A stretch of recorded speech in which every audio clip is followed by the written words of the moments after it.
All right, welcome back. Real Tough Talk. Next game we're gonna go over is Braulio versus Gators. Now, Braulio obviously is coming in off a win of Rep City that they just won 6-0, and Gators are coming in off of a loss to 99.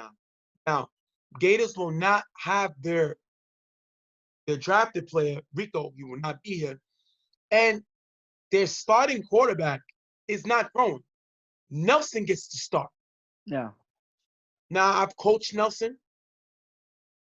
I've always thought that this kid was one of the most talented quarterbacks I've ever seen, able to run, throw, and I always compared him to a Cam Newton because when he has fun, this kid is dangerous and destroy you with his feet, great arm. But sometimes he misses on throws, his accuracy isn't the best, and some when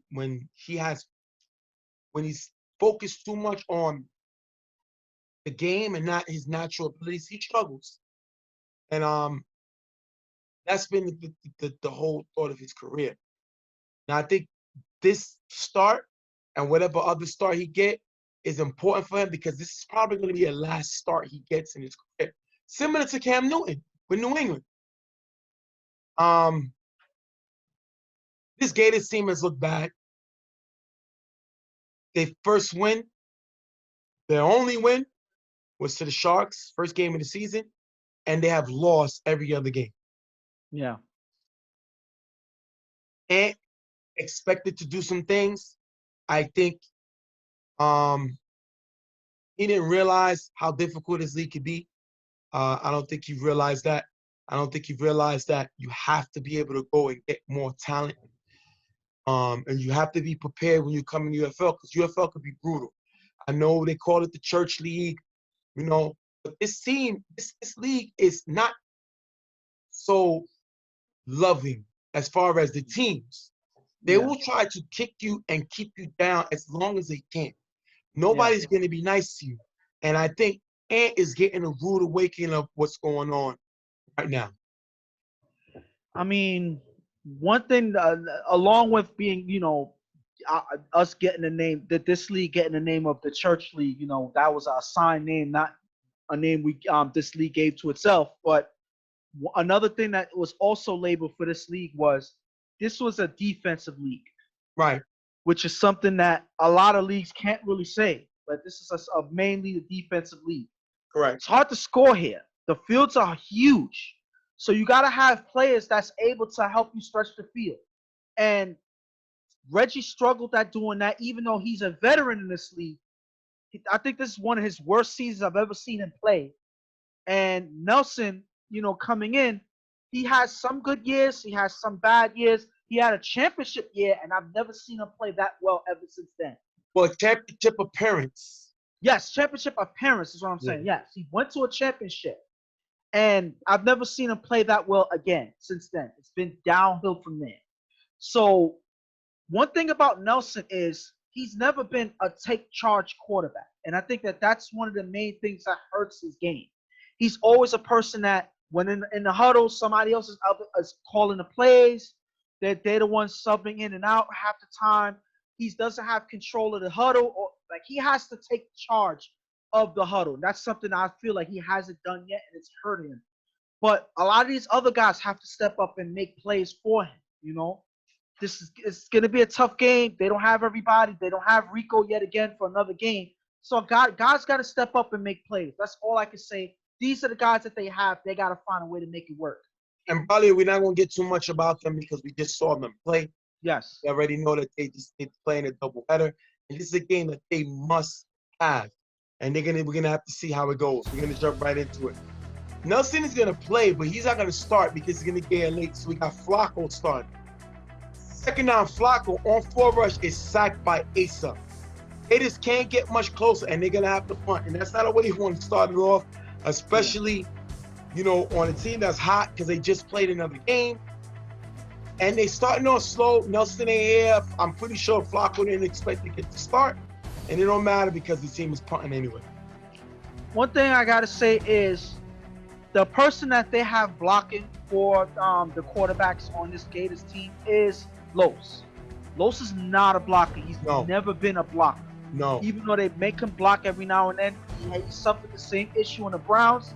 He's not a blocker. A lot of guys find ways to get through him, and it's yet another play where Ace is able to get a sack here that helps stagnate the drive and force Gators to punt.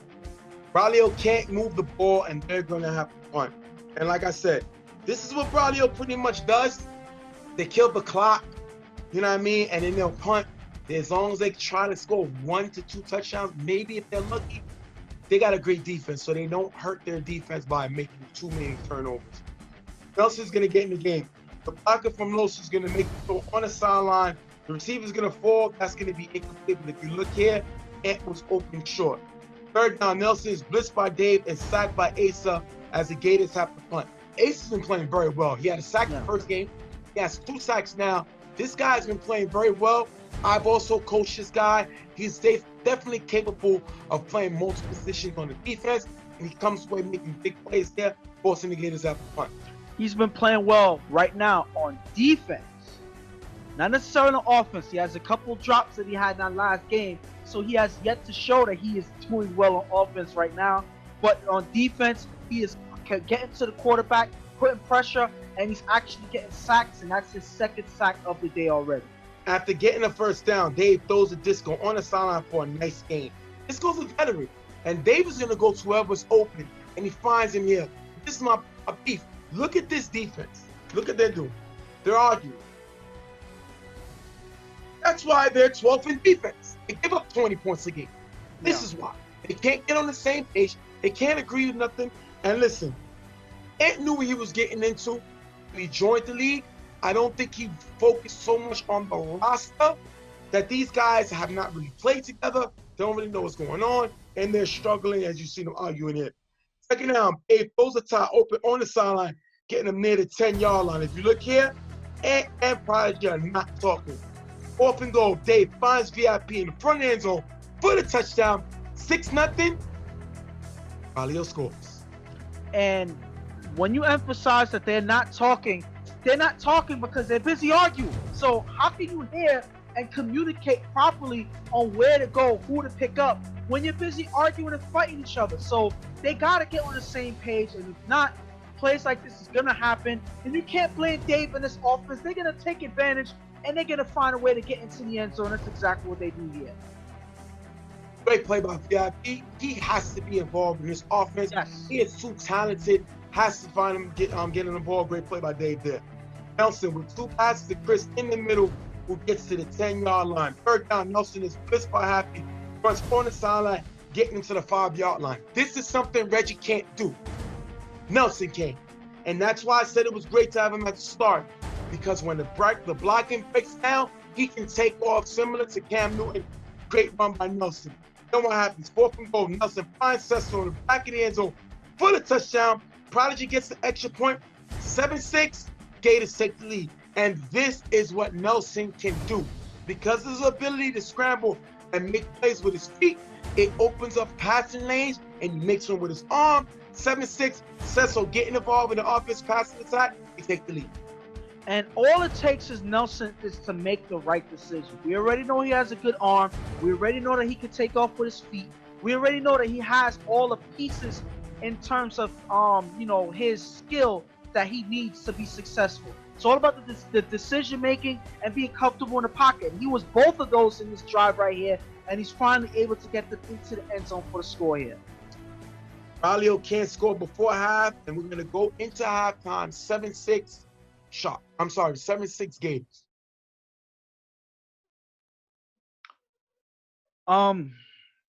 You mentioned that Braulio is not known for putting up points. They're known to kill the clock or whatnot. So they did exactly what they're supposed to do in the first half.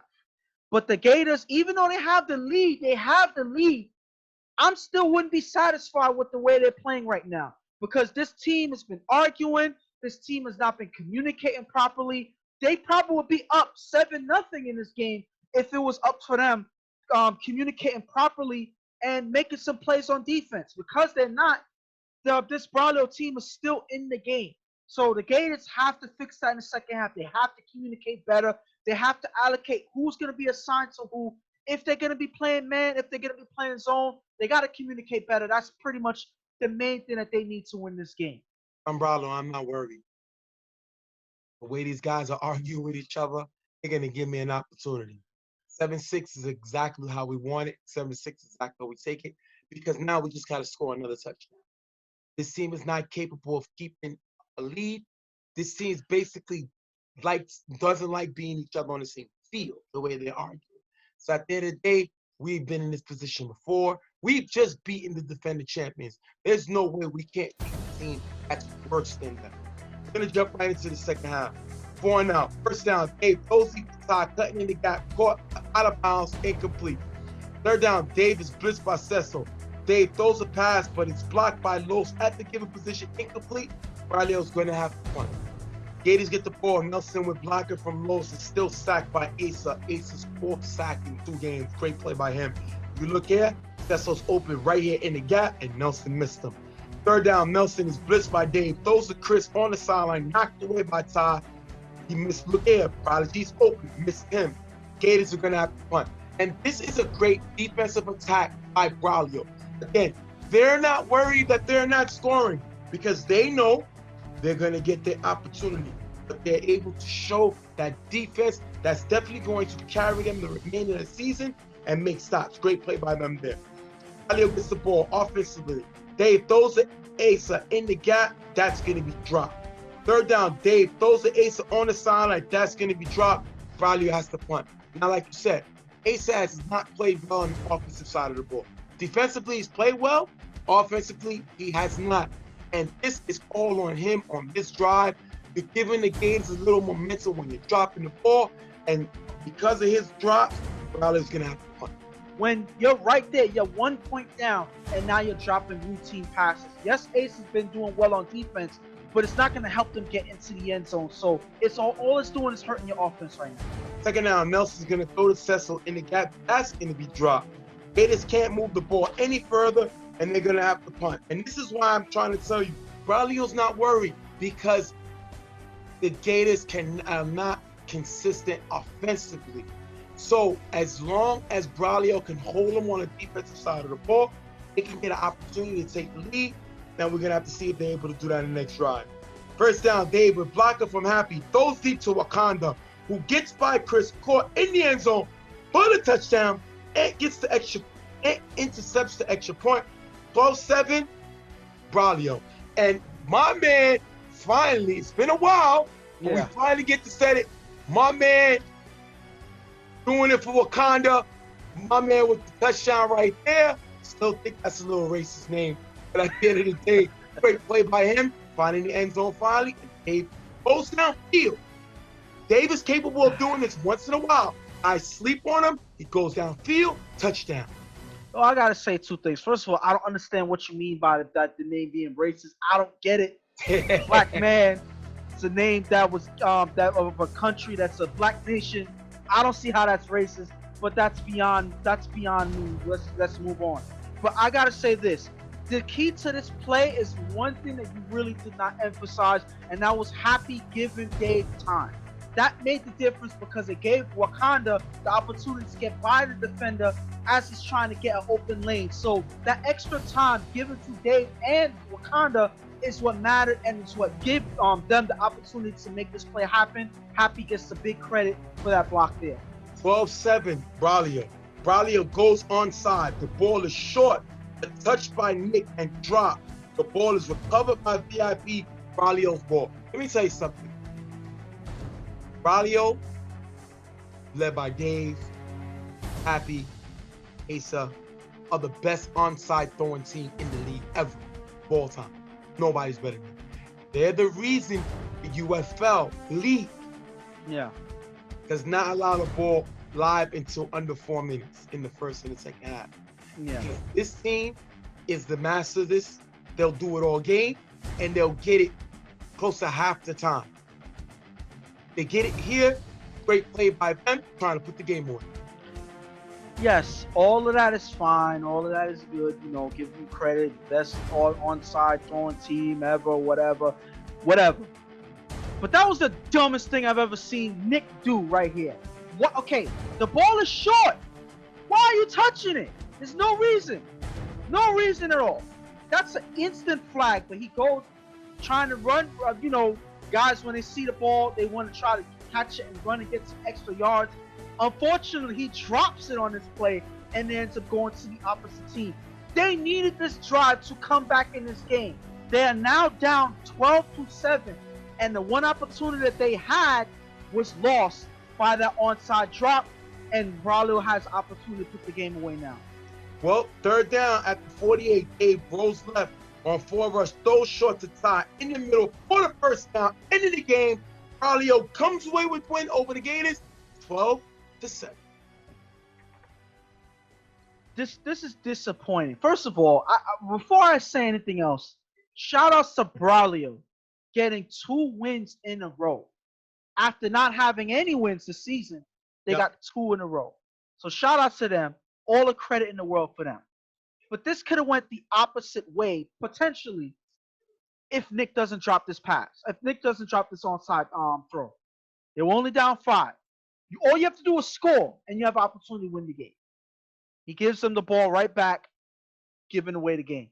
This is just a gist of everything that's been going through with this Braulio team. Them arguing, them not making good decision on offense. Nelson struggling, not looking comfortable in the pocket.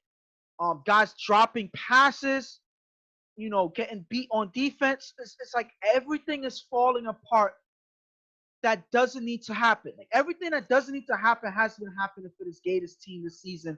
And I almost have no hope for them finishing beyond the first round in the playoffs for them. They're looking really terrible, and they don't look like they have any hope to even survive in the playoffs. Based on this game anyway. Braulio in 2 games was 3 for 11. They had the ball 11 times in 2 games and only scored 3 times.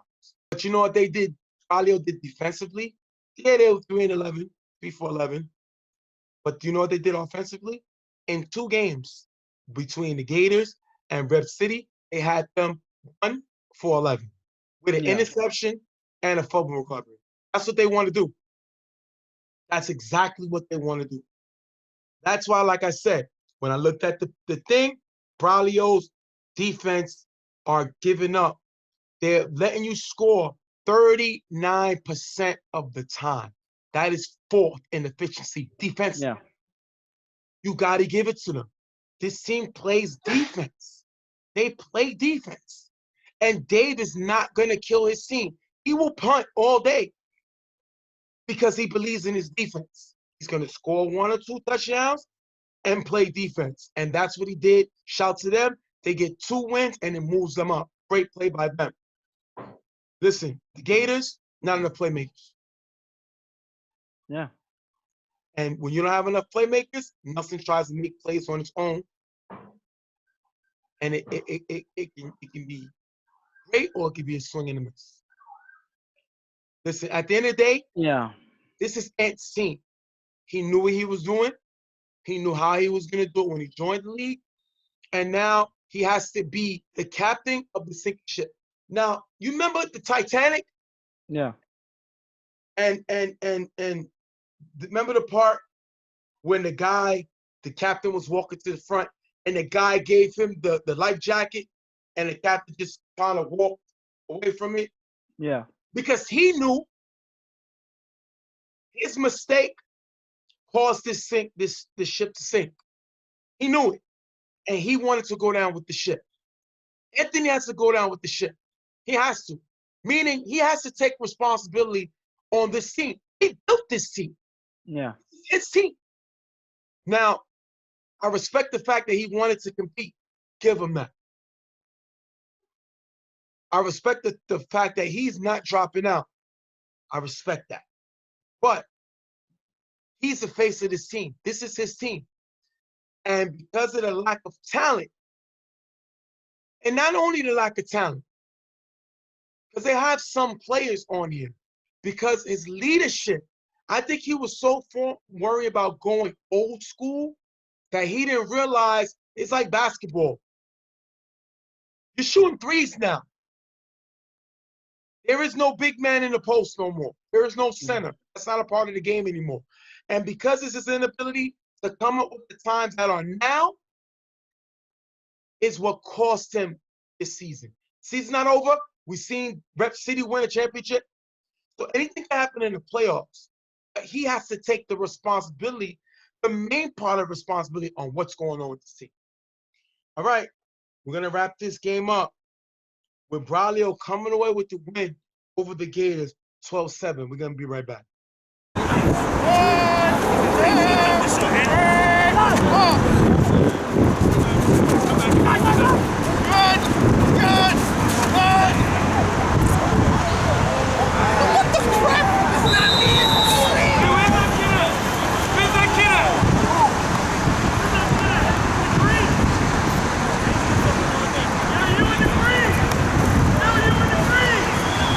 We're going to get to the last game of the day. 99 versus UTF, and this is a big game. UTF coming off of a loss to Blackout, their first loss of the season, as the 99 coming in off of a win to the Gators. The main thing you want to say about this right now is the fact that this 99 team, Shannon has completely turned it around, and he had a terrible season last year. He has to be up there for most improved player, comeback player of the year. You can see his numbers here coming into this game. And the most thing that I want to talk about is the fact that 99's offense is third in scoring, 22 points a game. 99's offense is fifth in efficiency. They score 48% of the time. That's a great offense that they play. Now, I know nobody wants to talk about the other side of the ball. You know, we talk about the missing Swan and Ja. Yeah, they missed them guys because their defense is not what it was last year.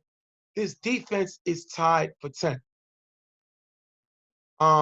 Their efficiency defensively, they're in 10th, tied with the Gators. They're giving up scores 50% of the time. And points-wise, they're giving up 20.4 points a game. They're 11th, if you see on the list. His defense is not what it's expected to be. Slutty has been a terrible defender this year. But offensively, he's been one of the best offensive players of the year. And you have to say he's one of the main reasons Shannon has turned it around on the offensive side of the ball. And a lot of that is because Shannon was last year, the last couple seasons he's been playing, it came off like he was forced to throw in the pocket. He had something to prove that he's not just a running quarterback, that he could stay in the pocket and make passes. And it didn't work out for him, especially last season. Throwing a lot more picks, forcing a lot of passes that he didn't need to. So he said that he was just going to run this year. He said it from the beginning. Even in that interview that you spoke to him, he said he's going to run. And that's exactly what he's done. Yep. And because of that, he reduced the amount of interceptions he's thrown this season, and he's gotten a lot of times where they would be stopped. Shannon's feet kept the drive going and led them into the end zone more times than not. So that changed around the dynamic of their offense. They didn't have to rely on one player here, one player here. Sometimes Shannon will get them down the field with his feet alone. And that's hard to stop because you can accommodate everything else on the defense, guarding the receivers, closing up the gaps. But who's going to catch the quarterback, especially one of the fastest guys in TFL and Shannon? Yes. Who's going to catch him? And nobody's really been able to answer that. It's why they're one of the tops in offense right now. And the other side, listen, UTF, they're first place in the division. 1 loss, 5-1. Now, points, if you could look here, they're only 6th in scoring. They only score 17 points a game. Their defense is 7th. But they're not great either side. When I look at their efficiency, they're scoring 44% of the time, which is good for 6. Defensively, they're giving up 35% of the time, which is 4th, pretty good. But I think the main thing about it is the walk-offs. I think Jeremy has 2 walk-off wins this season. Yes. The guy's been playing great as far as being clutch. Randy has been a very capable player, one of the top defenders in the league. I believe he leads the league in interceptions. But the Achilles heel for this UTF team has been their blocking. Jeremy has been running for his life most of the time, and I think because of that, caused him to throw as many interceptions as he has this season. And the one saving grace on that side is the fact that Jeremy is the second most successful running quarterback this season, behind Shannon. So the fact that they're facing each other is just ridiculous, and it's exciting to watch. But understand that the difference was with Jeremy, he had to run for his life. He had no choice, because you have guys like G, and you have guys like not necessarily Frankie, but mainly I gotta put this on G. G has not had that block of the year season he had with Corey. It's not looking the same. Guys are beating him. They're figuring him out, and because of that, Jeremy is left in the pocket, sometimes making mistakes, sometimes having to run for his life, and sometimes getting some big yardage. But it's not looking the same because of G not being able to protect them consistently. And listen, he had two guys offensively that's been killing, Randy and Mamba. Mamba leads the team with touchdown catches. 5. Yes. So, listen, it don't matter how they do it. They don't have to be the best in everything. Being good in everything is why they're the #1 team in this division. So we're going to jump right into the game. Fit 99 getting the ball. Shannon on 4 rush, runs in the gap, getting him to the 48-yard line. 4th down, Shannon's going to throw short in the gap. That pass is going to be dropped, turnover on downs. And that's not the way you want to start the game, especially facing the #1 team in the division, in the divisional game. But they're not able to capitalize, and they're going to have to end up turning the ball over. UTF gets the ball back. 3rd down after a short pass. Jeremy scrambles on 4 rush. The G blocking. He is still sacked by Shannon. UTF has to punt. And this is getting ridiculous. The pressure that Jeremy has been under all season has not worked. G was the reigning blocker of the year in a few seasons ago. And he looks like completely overmatched, completely just not as dominant, and UTF has to punt. You got to understand, I believe that G, at least this season, because I know that they played together before with Jeremy at quarterback. So it's not even that excuse that, oh, well, they're not used to playing together in these positions. But no, that's not an excuse. The thing with G is, you got to understand that Jeremy scrambles, Jeremy runs. So you got to line yourself up properly, especially when you have someone as fast as Shannon coming in. G did not do that. Shannon had the easy angle to get Jeremy. By the time G is able to move and make a play, Shannon's already past him, chasing Jeremy. Jeremy has nothing that he can do besides take the sack and ultimately punt. Shannon, with blocking by Will, runs on the sideline. Rich misses the tag. Shannon gets by Jeremy, shakes Charles, and runs for a big gain and the 1st down. This is why Shannon is one of the best offensive players in the league. He's trying to get that offensive player of the year, which he won for. He has been dominant on the offensive side of the ball. Definitely great play there. And the key is Will. Unfortunately, Book got benched. Will has come in on his blocking and has played great blocking by Will. Shannon throws to Drew in the gap for a big gain, getting to the 5-yard line. 2nd down, Shannon is sacked by Rich. Big sack by Rich, coming off a suspension, playing great so far as he's been playing. Shannon is blitzed by Kaka, blocked by Will. Shannon runs in the gap, gets by Mamba as he runs into the end zone for the touchdown. Slutty gets the extra point, 7-0. Shannon with his 4th rushing touchdown of the season. Using his feet to put up points. This is yet another touchdown that he's had by his feet. And he's been dominant. When he puts the ball on the ground and just when he keeps the ball on the ground and runs, I haven't seen any team that's able to stop him. And this is yet another touchdown he's able to score in this game here. After getting the 1st down, Jeremy throws to Brown, cutting in the gap for a decent gain. 2nd down, Jeremy's blitzed by Matt, blocked by G. Jeremy throws the dirt in the gap, low incomplete punt. I don't know why he's throwing the dirt. Dirt should never be on the offense. Said it for other players, but I never want to see dirt on the offense again. It's not what he does. Don't ever remember him playing offense. Once again, it's offensive to me. for him to be on the offense, and they got to get better than that. Unfortunately, it still doesn't work, and they have to punt. Second down, Shannon throws to Slutty in the gap for a nice game. Slutty has been playing great on the offensive side of the ball. Shannon said, I need a number one receiver. You definitely know center must have came early because he got his wish, and that's why he's a top offensive player. Third down, Shannon on forward rush, throws to Slutty, cutting on the sideline, knocked away by Charles. Fourth down, Shannon with blocker from Will, throws to Drew in the gap, who makes the catch, but is still tagged short of the first down, turnover on down. That's a great stop by UTF. I think they got it. Shannon has to find a way to get a first down. We've seen him struggle with sometimes picking up first downs, and they get stopped there. Great stop by UTF for the stop. And if you look at this play here, they're starting to find ways to contain Shannon inside the pocket. Once he starts running in the gap, he's gone. So as they have the rushing by two, Will is only capable of blocking one guy at a time. So they contain Shannon, keeping him in the pocket, forcing him to make this throw. And when he's forced to make a throw like this under pressure, they're not able to get it done, and it leads to a turnover here.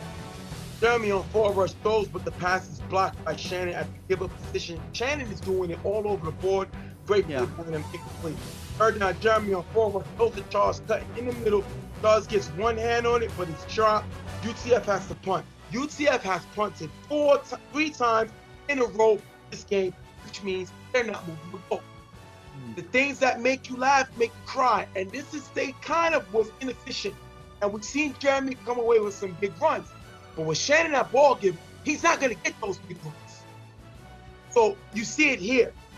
Definitely not looking great on this offense. Definitely big stop, giving Shannon the ball back and this 99 offense.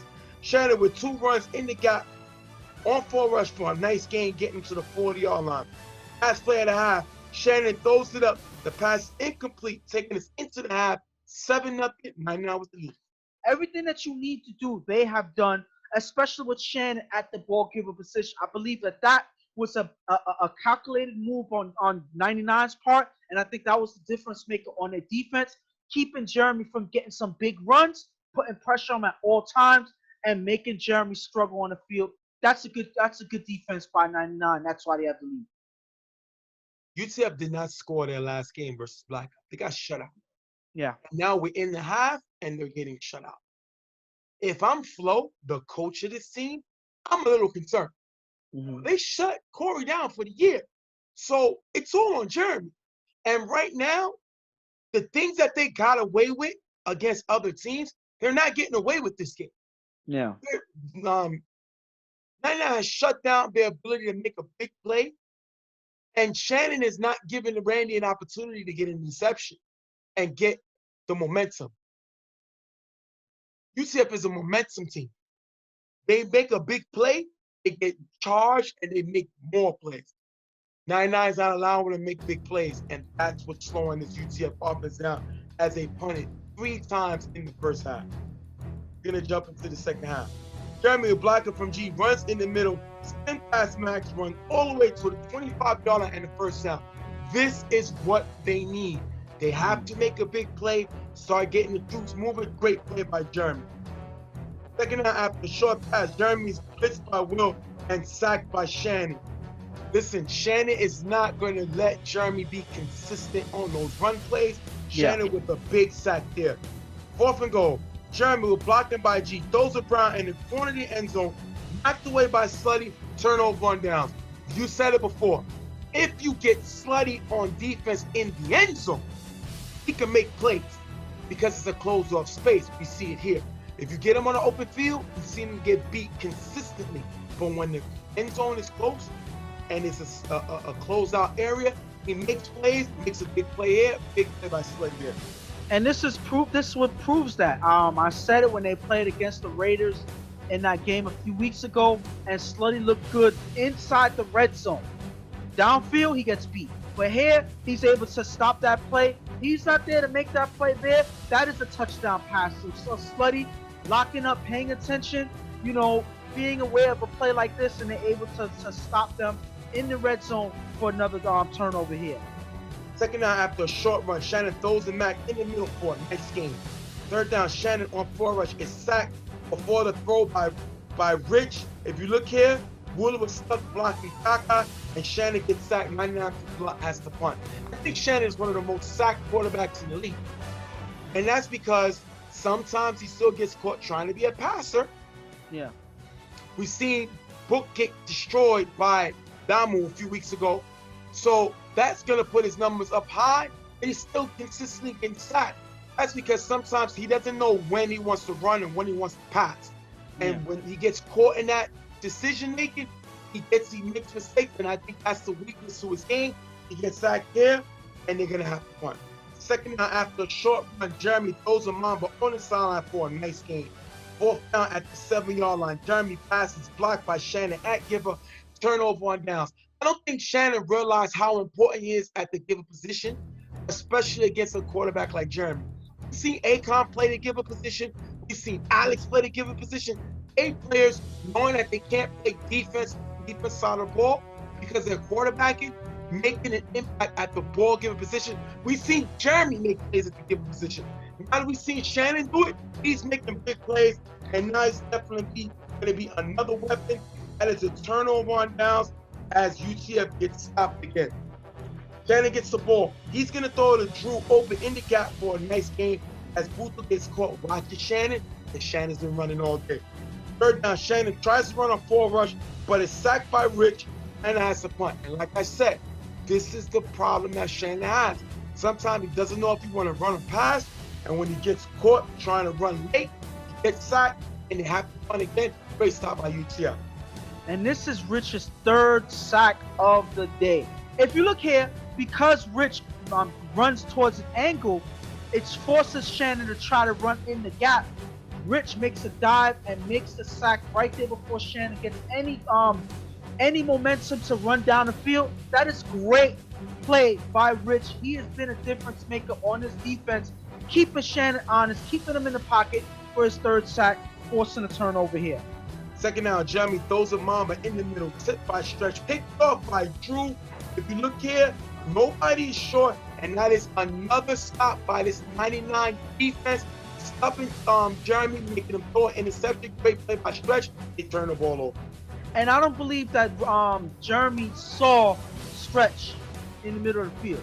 Stretch is a tall guy, so Stretch is able to jump out of nowhere and tip this pass. If he's not there, this is probably a big play. But Stretch, being aware that the ball is thrown in his area, jumps and makes a defensive play, giving Drew an opportunity to pick up the ball, putting their offense right back on the field. Shannon gets the ball back on 4 rush. He's sacked by Rich. Rich has been playing great at that ball giver position. You know, they're happy that he's back off suspension. The guy's making plays. Third down, Shannon on 4 rush. Just gets by Rich.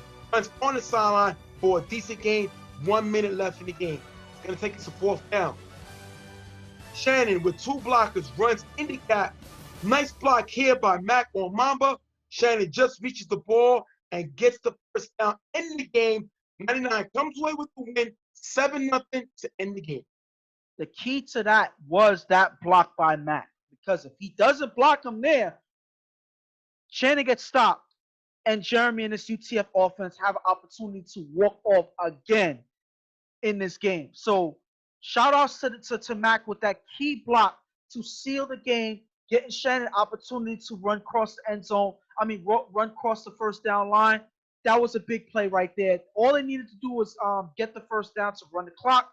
And this is something that Shannon's been doing all game, taking away opportunities from UTF to get back on the field. And Shannon started the game on his feet and ends the game on his feet, getting the win 7-0. I'll go with 99, then I'll break down UCF. Yeah. 99 offense didn't look good. No. But they didn't care. Shannon ran the ball most of the game. Their time of possession was immaculate. They ran the clock out. And then when Shannon went to the ball giver position, they pretty much was able to get in Jeremy's head, frustrate him. And I think Shannon realized how important he is to this team in general. You're not going to always have big games. Like I said, this 99 team is, I believe, 3rd in scoring. They're 3rd in scoring. Then he scored 7 points today. Doesn't matter. because it's a win. Sorry. That's all that matters. They have to be happy with that win. I don't expect it to be this slow again. Shout to them, all the players that came through and made this plays to win this game. Now. And okay, sorry. Go ahead. Say what you guys got. No, I was just gonna say that was a difference maker, putting Shannon at the giver position, because then Jeremy's not able to extend the play with his run, and Shannon even got a sack and 2 knockdowns in his game. So Shannon was a big part of this 99 defense. One of the reasons why they shut down this UTF offense to 0 points. And then you're gonna have Flo, coach of UTF. Frustrated, said some things to the official. Flo has been suspended for actions detrimental to the league. For saying something to an official. The league doesn't tolerate that. Mm-hmm. He was spoken to. He accepted his suspension. He apologized, and much respect to him. But they won't have him their next game. And I think they have a bye. So when they come back, they won't have him. But what they should be frustrated about is UTF been blanked, shut out their last 2 games. Last 2 games, yes. They are 0 of 13 in the last 2 games. We're talking about an offense that scores 44% of the time, scoring none in 2 games. That's definitely going to go down now. And you have to figure that the things that they got away with in the beginning of the season, they haven't gotten away with in the last 2 games. Yeah. Teams has Blackout and 99 limited big plays, and they were able to beat UTF. That's the key. Jeremy has thrown quite a few interceptions. I think he leads the league in interceptions. It's not going to cut it. This UTF offense punted 3 times in the first half. And the second half, they got stopped twice and threw an interception. That's problems. That's a lot of problems. They look like, even though they had some win and they had some walk-off wins, they look like the Pittsburgh Steelers looked. Like they were beatable. Like they didn't look dominant in their games. They just look like they got momentum. And the key to beating them is you take their momentum away. You take away their big plays. They're not a team that likes to chop the field up and just score like that. They're looking for the big play. And when you take that away from them, you shut them down. Their defense is very good. But this team is led by their offense. And again, Jeremy has not played lights out, but he has won games. He has not won the last 2 games because teams limit his ability to make a big play, and that's why they lost the last 2 games and wasn't even able to score the last 2 games. Yes, and if you notice both games, when they played Blackout, Alex was a giver. He was able to get in Jeremy's eyes, get a couple, put pressure on Jeremy, keep him from, being able to make some big plays in the pocket. And when they played 99 just now, Shannon did the same thing. Switch to the giver position, chase him around the field, keep him honest in the pocket, keep him from making that big play like you keep saying. When you have that consistent pressure, it's going to make Jeremy force certain plays. It's going to make him look certain players off. It's going to make him focus on one side of the field more than the other. And defenses are starting to pick up on that. Blackout picked up on it, and now 99 picked up on it, and both games, this UTF team got shut out. Is it a coincidence? I don't think so. I think that this UTF offense is starting to get figured out. Teams are watching. Teams are making adjustments. And then right now, these adjustments in the last couple games, it's been working because it kept UTF from scoring any points in the last 2 games. It's not looking good for them right now. And we thought, before we wrap up the show, it looked like in the beginning of the season that UTF was going to walk away with the division. We all thought that they was going to win the division, get that bye, and be good. But if you look at the standings, they lead the division because of games played. They're 5-2. Raiders are 4-2. Monarchs are 4-2. And 99 is 4-2. Now, they beat Raiders and Monarchs. Yes. And 99 beat them. All these teams got to do is finish with a better record. Mm-hmm. And it's And possible. the way UCF looks now, they may not win another game because their offense is very much struggling. Yes. So they have to figure out a way to turn it around. I think they're more trouble because their coach is not going to be here. Tell me what you think about the coach's suspension. I believe that it's a double-edged sword, because Flo is a guy that's gonna be loud. Flo's gonna be a guy that's gonna get in your face. He's gonna be a guy that tells her how it is.